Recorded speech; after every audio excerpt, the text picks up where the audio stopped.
Islam comes from the root word salam, which means peace.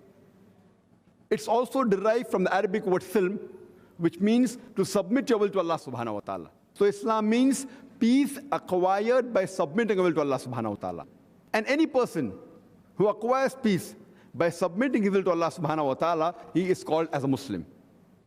While educating our children, we should see to it that we should not get so much impressed by the Western society. We should only take the correct values from the society. We don't want our children to become alcoholics, to become drug addicts, to become adulterers, to become rapists. We want them to be good Muslims who submit their will to Allah subhanahu wa ta'ala. And our beloved Prophet Muhammad sallallahu alaihi wasallam said that every child, he is born in Dinul Fitr. Dinul Fitr means the innate religion. Every child is born as a Muslim. He submits his will to Allah subhanahu wa ta'ala.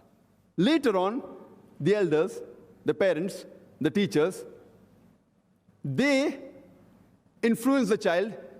He may remain on the straight path, or he may become a fire worshipper, he may become an idol worshipper, and then he may go outside the fold of Islam.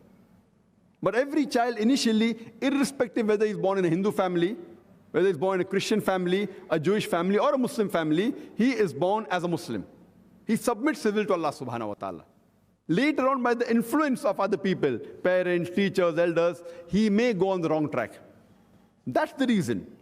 Whenever any non-Muslim, he accepts Islam, the more appropriate and correct word is revert.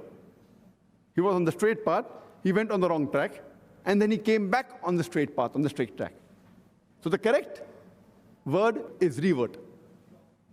And we have got proof and evidence that every child, he is born in Din al-Fitr. There were researches done on two tribes, the Kapauku tribe and the Australian Aborigine tribe. These two tribes did not come in contact with modern civilization till as late as 1950. And later on, when researchers went and tried to find out what was the way of life, it was everything of Islam but in name. They did not call themselves Muslims, but they believed in one God. They believed that God did not have any idols or images.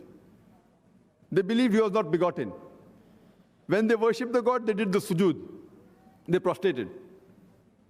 They were following the basics of Islam, but they didn't call themselves Muslims. So if we let a child after he's born, if we do not influence him with any of the teachings, that child will grow up to be a Muslim. That is the Din al-Fitr, innate religion.